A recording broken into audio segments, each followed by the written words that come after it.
heating it to create catastrophic weather events. Whatever the case, good luck and stay safe. Trigger warning, this is a pretty disturbing conspiracy theory that is probably not true, but it's interesting enough to share. In 1994, Kate Spade opened its main production line in Rwanda. That same year, one of the most shocking genocides in Africa occurred in Rwanda, where 800,000 people were butchered. After some weeks, the bodies disappeared. 800,000 people died, but bodies were never recovered. In 2018, Kate Spade was found after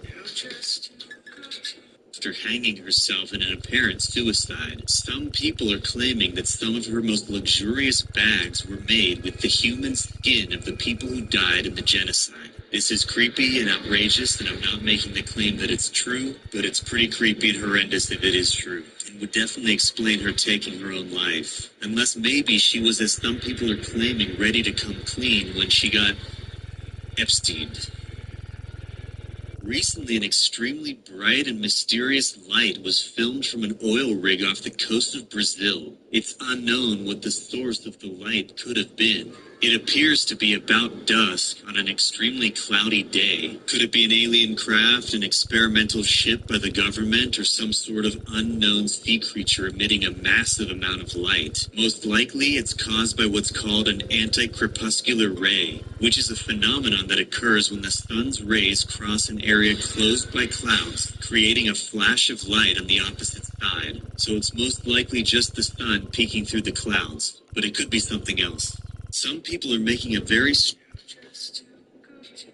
strong argument that processed food is literally a science experiment by the cigarette industry to get us addicted to their foods. In 1988, cigarette producer Philip Morris bought Kraft Foods, forming the world's largest food producer. 3 out of the 4 largest mergers in the 1980s were cigarette companies purchasing food companies. Thanks to public outcry on the health effects of cigarettes and nicotine, these companies began shifting their focus to other industries, then used the same legal and PR playbooks they used with nicotine to buy off research, saying these new food concoctions were safe and even get the government to subsidize and recommend it. We all know that for decades, governments subsidized tobacco production, and scientists were paid to say that not only is smoking not bad for you, but it's actually good for your health. More doctors smoke Camels than any other cigarette. Today, 90% of agriculture subsidies go to ultra-processed food. Philip Morris and other similar companies spent tens of millions of dollars figuring out how to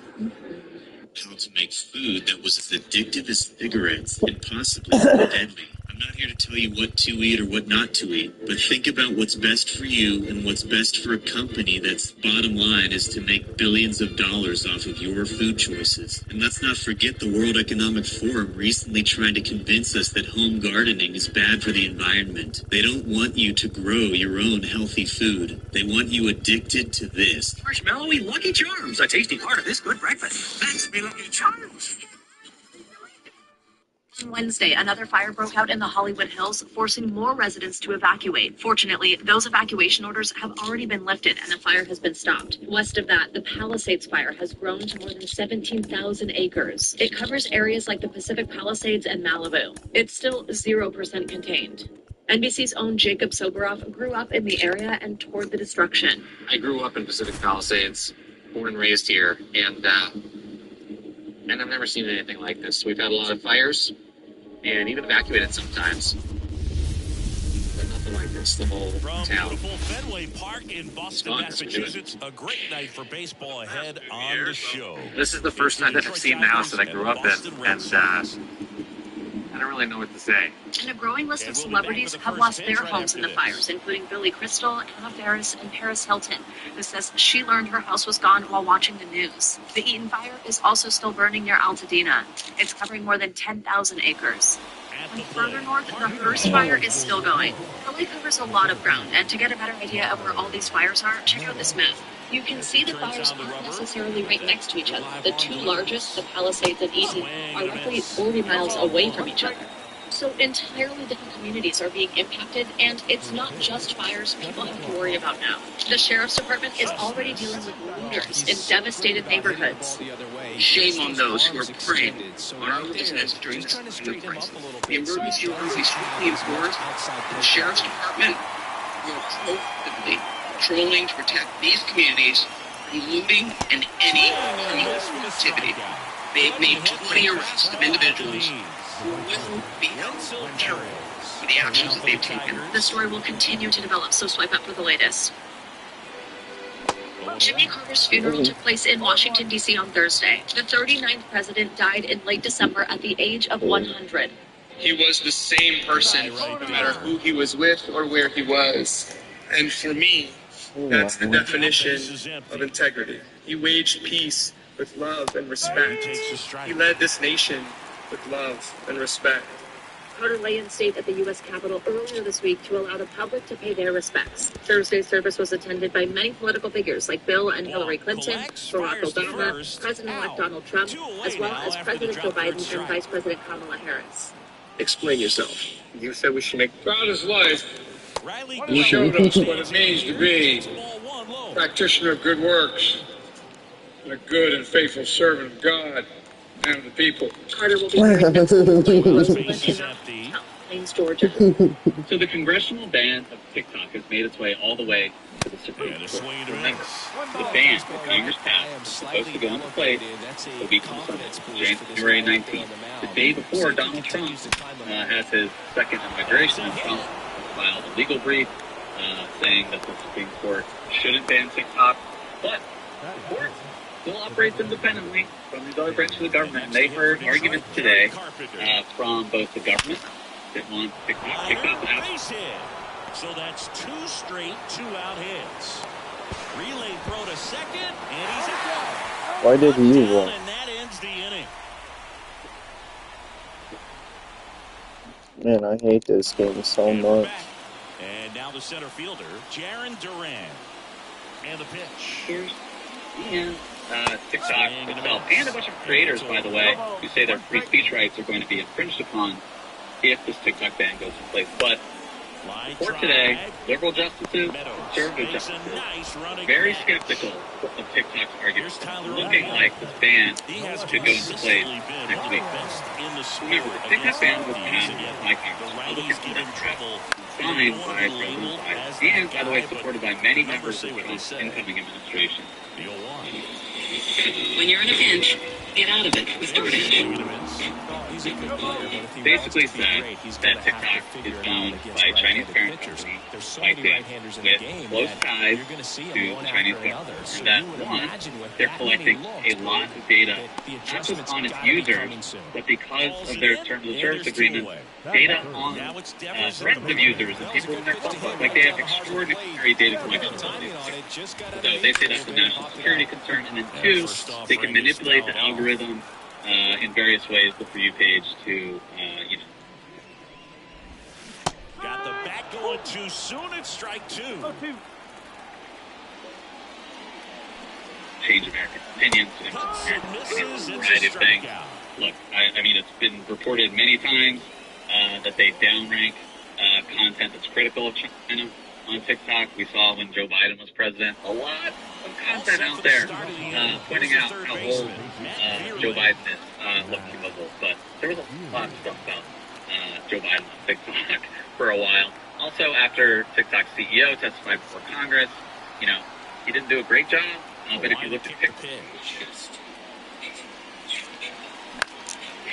everyone's like, oh, we love you. So it's like pretty clear that there's some manipulation going on, okay? So the court heard these arguments today in San Francisco with TikTok's attorney in this case. And basically, TikTok is making the argument that the free speech rights of Americans will be violated if TikTok is kicked off the app stores because they won't be able to stays alive. But also, too, that the company itself is allowed hit the dog, hit the siren, First Amendment right to have editorial discretion over its algorithm. That did not sit well with the And up next for Detroit. It's going to be like citing an uproar for years to see if the ban actually goes into place and how TikTok fumbled the bag. In for a strike. The argument they chose to make around free speech. Because look, one, and the justices pointed this out, if you are a creator and ESPN Bet now has traffic you're on TikTok, and TikTok goes away, are your free speech rights being taken away? Because in real life, the answer is no. You know, these are different platforms, but you can go to Snap, you can go to Instagram, you can post on Twitter, you can stand on a street corner on a Detroit catcher, Jake free. He was late there, strike one. One strike. I'm fucking 74 years old. When you see me doing it, that's a crazy one. That's a crazy one. And ball one. It's a good take. 1 and 2. When I was a kid, my mom was working on her house. I did, not her. Because I wouldn't let it. And a curve is down and in. He's really tightening up his hitting zone with 2 strikes here. I love it. Got him swinging. I'm fucking dead and gone. We're going to realize what I all did. Back here at Fenway, ready to go for the last half of the inning. Trevor Story comes up to the plate. Popped up. Keith sizes this one up. Hauls it in for the out. That was a good hard fastball. He wouldn't let me do that. He would have done it. And here, I'm on the fucking ladder right here. And here you open up the big door. And here I'm trying to hold on to it till I get caught. Rogers hauls it in, 2 away. Now Coming it's the down. DH, Masataka Yoshida. Oh, it's coming down.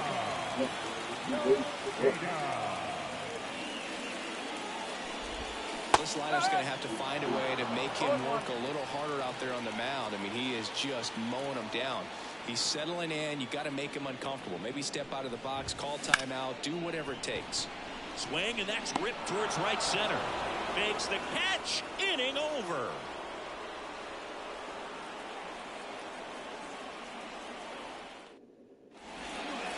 Top half of the 3rd inning. And now the shortstop, Trey Sweeney. The right-hander back to work. Sweeney goes 6 feet 3 inches, 23 years old, and they traded for him earlier this year. Fastball for a strike, and it's 1-1.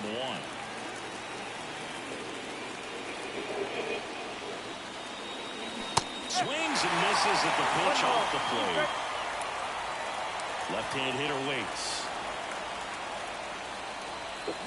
Hacks and misses. It's a strikeout. Spencer Torkelson up now for the Tigers. This to third. In plenty of time to first. And they get Torkelson for the out. Now back to the top of the Detroit order. Parker Meadows up now for the Tigers.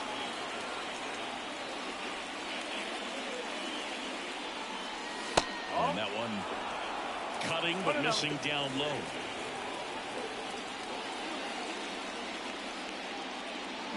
And a swing and a miss. 1-1.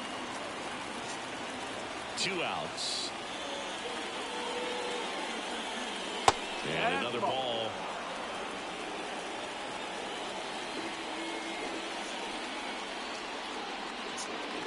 Strike 2. 2-2. 2 down, nobody on. Ripped to short. Fires over to first. And it's a 1-2-3 inning.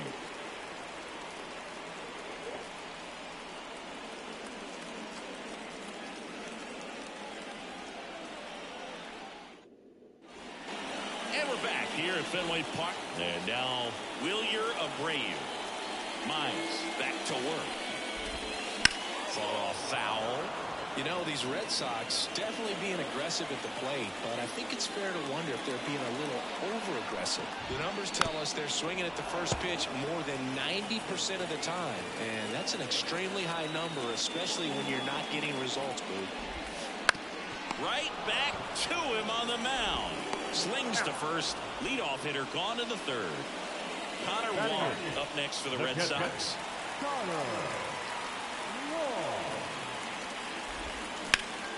To the left side, but it is well foul. And a pitch. Not even close there. And the count even 1-1.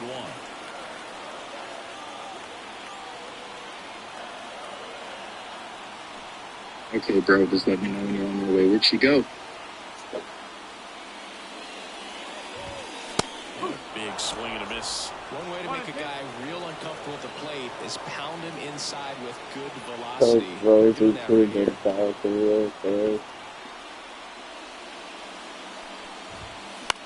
Swing and a pop-up.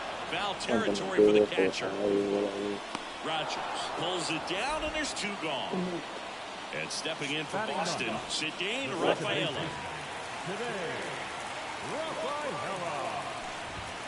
A swing and a miss as he chases way out of the zone. Deep drive down the line. Foul ball.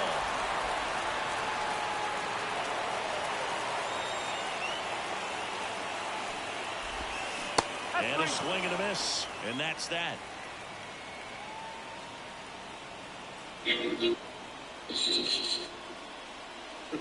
And they all agree to it in their terms of service, which no one ever reads but always accepts. All to train an AI model, one of the largest geospatial maps for navigation ever, and this is how the CIA was actually behind it all. So, Niantic released this official report, stating that they were using their games to build something called an LGM. Large geospatial model. And just like generative AI, like ChatGPT, uses enormous systems of info called large language models, LLMs, to train AI how to generate answers, this is sort of the same thing, except with geographic data instead of just text, tricking millions of people to map out every detail of the physical world using their phones, which is a monstrous amount of data, all while being tracked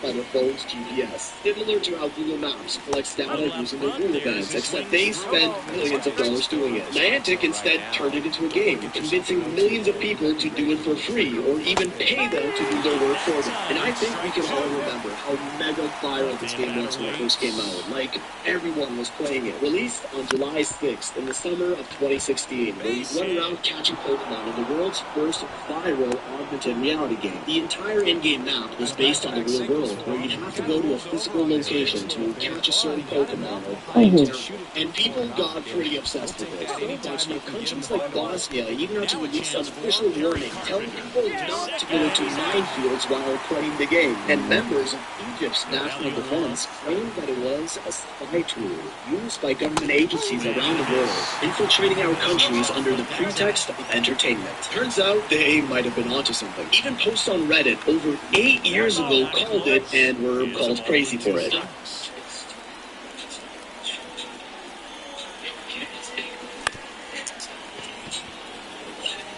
Obviously, Niantic initially denied everything, saying they were all just fabricated rumors. But then, in November 2024, they admit they were kind of spying on you, tracking and collecting data on everything you did while playing it, from pictures and videos captured by your phone's camera while you were trying to catch Snorlax, on top of geolocation data, telling them where you are, where you were, what route you took to get there, when you were at each spot, how long it took you to get there, what you're looking at, what you were looking at, what you look like, and what files you have on your phone. Feeding this data into their AI model, they can do things like look at any picture in the world and use AI to tell us exactly where it is. I mean, they could have just asked Rainbolt, but whatever. But I think you can see why intelligence agencies would be interested in information like this. Training AI by collecting data from millions of users around the world, including pedestrian areas inaccessible by cars and even inside their own homes. Unlike Google Maps, which which mainly collects images from street and satellite views, and wasn't actually made by Google. Their maps and Earth software were bought from another company called Keyhole, which initially launched its first view in 3D in the early 2000s, absolutely revolutionary for its time. Then the government takes notice, and things get interesting. That's one way to tell people about Boost Mobile's new 5G network. In 2003, a company called IQT reaches out and announces a strategic investment in Keyhole. IQT is a venture capital investment firm set up and funded by the CIA, which they openly admit to like it's not a secret, establishing a link to all that valuable Earth data directly to the U.S. government, which is totally understandable. Governments need this sort of data, but they didn't stop there. In 2004, Keyhole is bought by Google, while the CIA continued to work in close partnership with them. In 2010, a new startup was launched by Keyhole's initial founder, John Hank, within Google's internal incubator program. The name of this new startup was Niantic Labs, the eventual developer of Pokemon Go. It was funded by Google up until 2016 when they became independent and released the game to the world. The original CEO of IQT, that CIA investment company, was Gilman Wu, a well-decorated man heavily involved and recognized by the CIA with many awards from the intelligence community. Also happens to be on the board of directors of Niantic. Explain yourself. You said we should make trends. So the U.S. government was directly involved with Keyhole, the development of Earth mapping software, then joined forces with Google Maps, and finally forced to create Niantic Labs, and proceeded to use Pokemon Go to spy on millions of people who took pictures and videos of the world and even inside their homes, as well as tons of other geodata to build a CIA-backed, hyper-detailed 3D map of the world. But it doesn't end there. If that stuff didn't convince you, WikiLeaks already kind of exposed this back in 2017. In March of that year, they released the Vault 7, a confirmed CIA leak of surveillance techniques. In those documents was a list of code names used for special projects, among which about a third of them were names of Pokemon. Yeah, like, for real. They had Trio, Android attack program, Spearow, and Starmie, hacking tools used to compromise Samsung devices and get private information. Lugia, malware targeting newer mobile station modem cell phones, along with Totodiles, Helix, Nubble, and Flappy, all official code names used by the CIA for other hacking tools and malware, which all came out just a year after Pokemon Go was released in 2016. Dude, so what? The CIA has a bunch of pictures and location data. What's the big deal? They potentially have detailed 3D maps of every little nook and cranny of every major city. And this goes beyond just the United States. Here's a heat map of all Pokemon Go data collected from around the world, including the inside of people's homes, where everything is, what times of day they do certain things. So, I don't know, you tell me what someone could do about it. Which, reminder, this was all in the TOS, so anyone who played the game technically agreed to it. Remember, if something is ever free, chances are you are the product. This is a remarkable picture we're looking at here. You're a body language expert. They're having fight the moment we just saw former President Bush come in. President Obama immediately stood up. Extraordinarily chatty moment between former President Trump and former President Obama. But let us remember, if you've ever actually attended one of these kinds of services, it's quiet in there.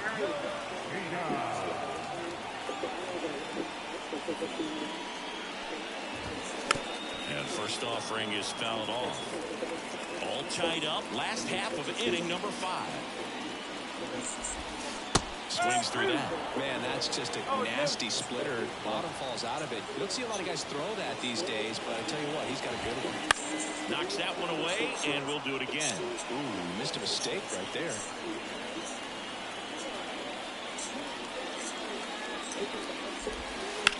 That one is blasted. Left field towards the monster. Feeling for the wall as he makes the catch.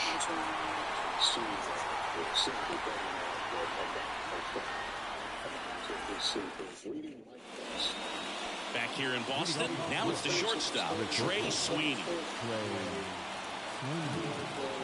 And the pitch.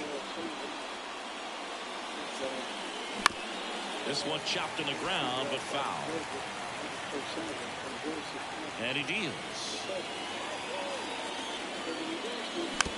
Swing and a tapper that rolls foul.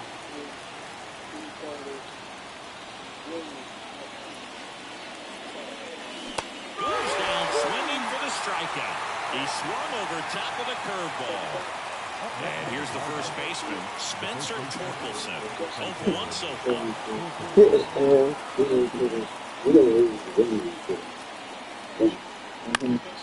Fouled off. He was late. Torkelson, 24 years old, a former first-round pick in 2020. Swings through that one out front that time.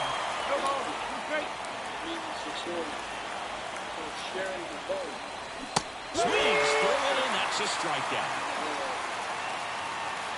So the batting order turns over. And next up for the Tigers, Parker Meadows.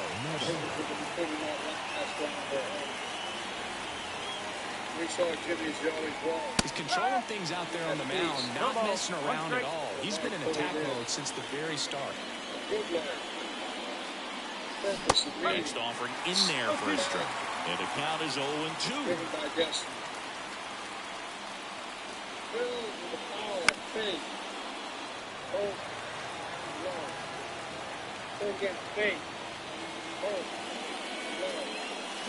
Got it. Georgia. There's 5 resting place. You can say goodbye. The words of Micah. Back now at Fenway. Well, we go bottom 6. Now it's the right fielder, Wilyer Abreu. Miles back to work. Strike on the outside. 0-1. Over 80% of his first pitches are strikes. You're doing that. You could have a really good day out there in the field. Way out front for strike 2.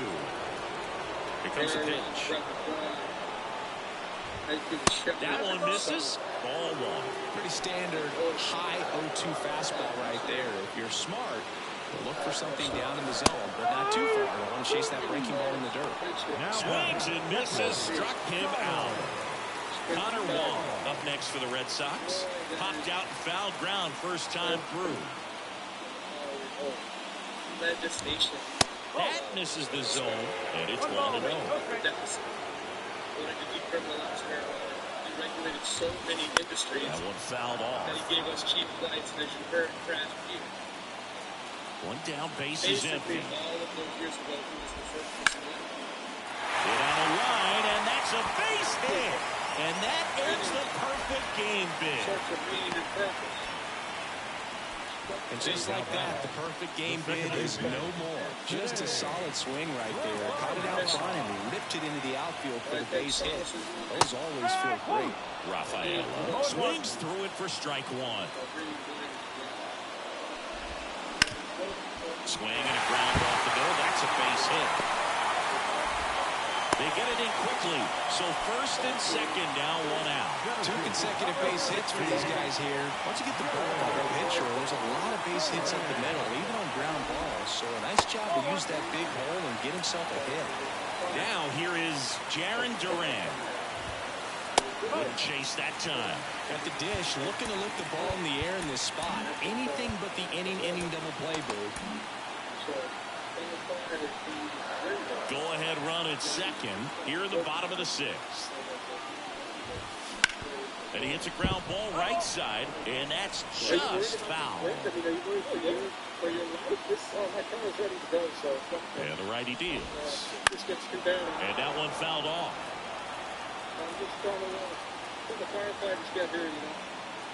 Pitch. On the ground, and it's just foul. That was close. 2 on, 1 out. Swings and misses, struck him out. Couldn't catch up to the heater. Now the number 2 hitter, Tyler O'Neill.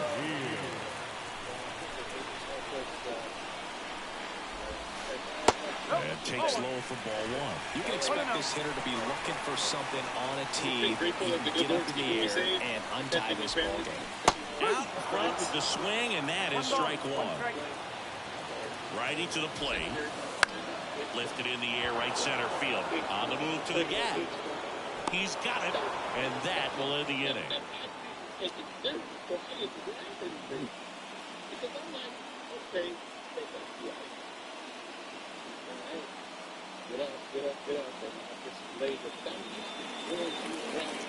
living in California.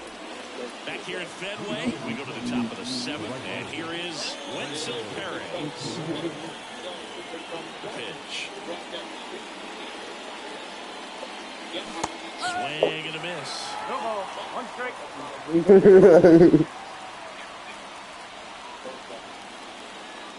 Next offer in there for a strike, and it's 0-2.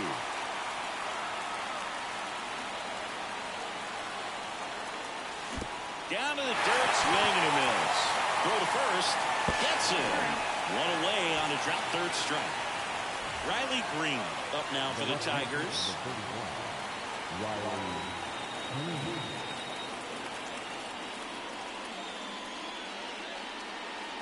First offering misses badly for ball 1.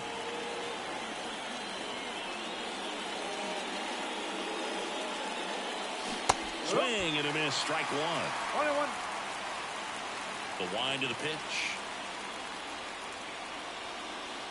And another ball. Well, you get to this part of the order. Yeah, there's some pop there, but more likely there's some base hits. So very important to be patient. Let the pitcher walk you, if he will. Base is empty, 1 away. Here in the top half of inning number 7. Run down. Live. Pretty easy walk right there. Last pitch wasn't even much to think about. Next to the plate is the Tigers DH, Kerry Carpenter, 1 for 2. Now pitching for the Red Sox, number 37. Wow.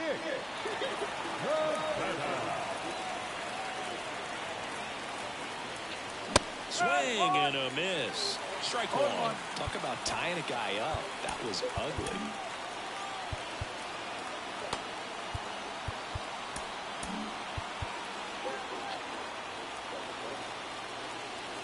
At the Belton Finals. And he swings over the top there. With 2 strikes, may see some movement over there at first base, trying to stay out of the double play right here. And that's downstairs and outside. Yeah, we're hurting a lot. Our neighborhood, our city. Is outside. Man, oh man, I don't know how you take that pitch. That's as close. And down on strikes he goes. 2 away. And next to hit for Detroit, Matt Vierling. And he swings and misses, and it's 0-1. One strike. This to center field. Durant gets under it, makes the play, and it's out number 3.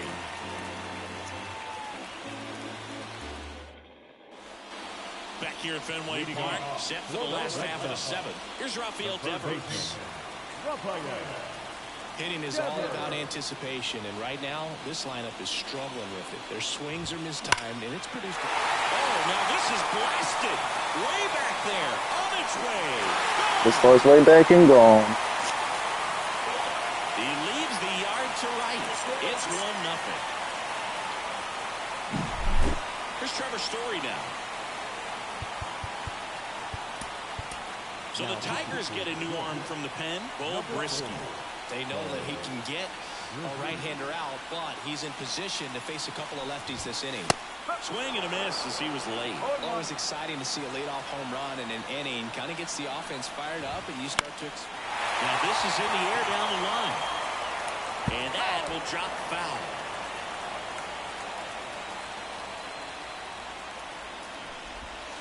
Pitch misses there. Now 1-2.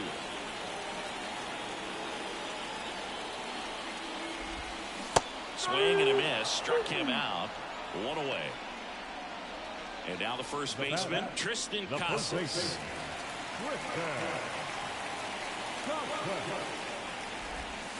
Swing and a miss, and he was fooled. Risky is what you're looking for in a good reliever. The ball stays in the ballpark. It's so hard to square him up. 1 down, base is empty. Out towards right center field. Perez makes the grab, 2 down. Yeah, he stays out of the middle and pitches either at the bottom or the top on the edges. And because of that, if you do get it in the air, it's usually just a high fly ball. And when it's down in the zone, it's on the ground. Foul ball. He's so consistent that the manager basically could look at it like he's got 3 outs sitting in his pocket. That shortens the game. High fly ball out to center field. And that ends the inning.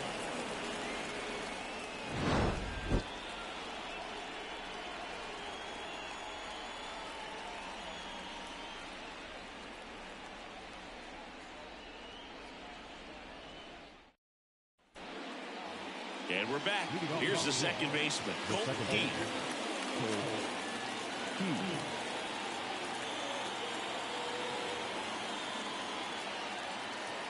And the pitch. Late with the swing there. Well, a come and get me fastball right there. He didn't look ready for the velocity. I think it'd be a mistake to throw him anything off speed right here. And now the count is even. Looking to get the tying run on base. Got the back roll too soon. It's strike 2.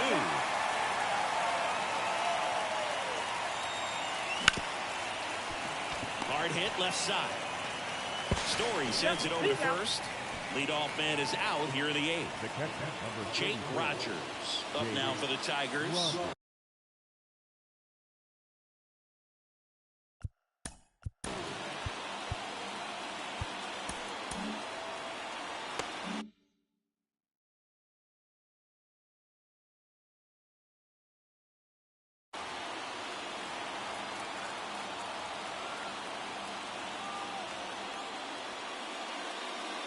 Ouch.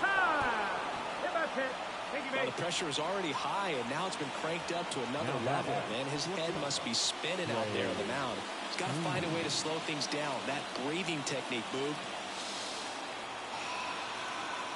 Let everything out. If you're a base runner, you've got to stay dialed in here. Look for anything in the dirt. Oh, now this one gets away at the plate. No ball. 1 strike. And the runner stays where he is.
And it's strike 2.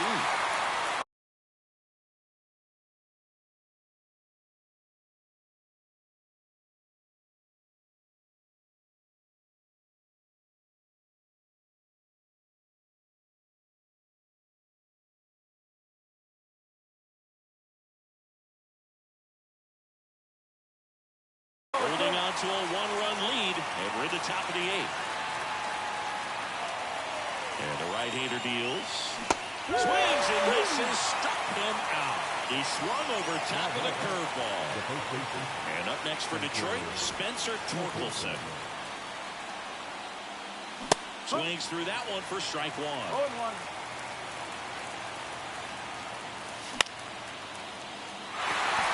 He's under it. And that's the 3rd out.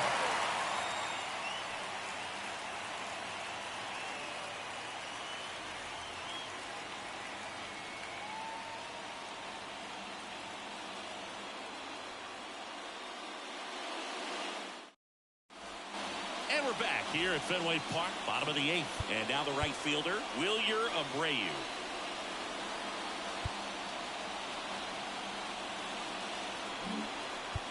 Maybe expecting a bunt here. Third baseman playing in on the edge of the grass. Late on that fastball. No ball. It might be time to choke up a little bit. Get that front foot down early. Maybe even just spread out. He's really late right now. Next pitch way upstairs.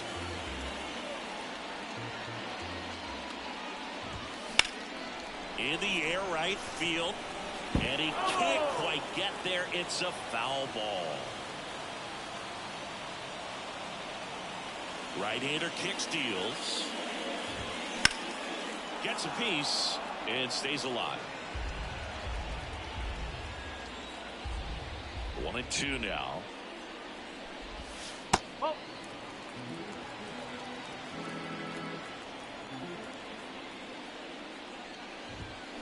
Swing and a miss, and he struck him out.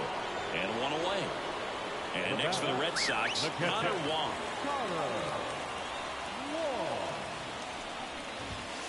He was late there, strike one. Well, he threw that fastball right by him, gives him a little bit of confidence, but in the back of your mind, you got to think, is he trying to...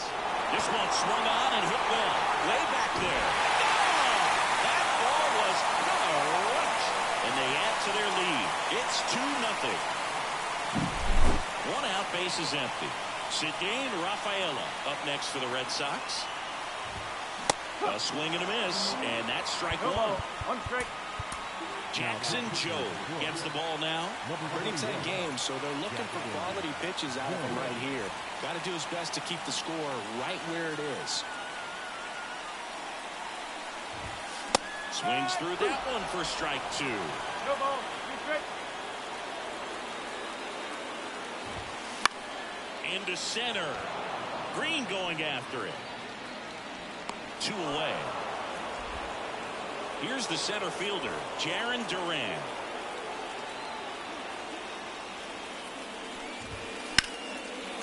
Here's a rip to short, but he's there for the third out.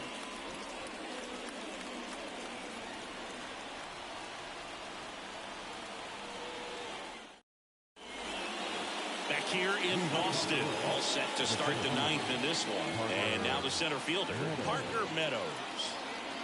Now pitching for the Red Sox, number 30, Luis Garcia. The pitch. That one down the line, and that's a fair ball. And it gets by him. And he's going to get to second with nobody out. Didn't take long to get a result for that at bat. Just found a way to slap that ball down the third baseline. That's really excellent bat control, and it kind of goes back to all those drills you see hitters do off the tee where it's placed in different spots. It's just nice. Takes it to the bag himself and doubles him off. So they're down to their final out. Riley Green up now for the Tigers. Swings and chases a low one there. Gets him to chase after that one. That split is a pretty nasty pitch. Explodes out of the hand. Looks like a fastball, and the bottom just falls out of it. One strike away. And a swing and a miss, and that is the ball game.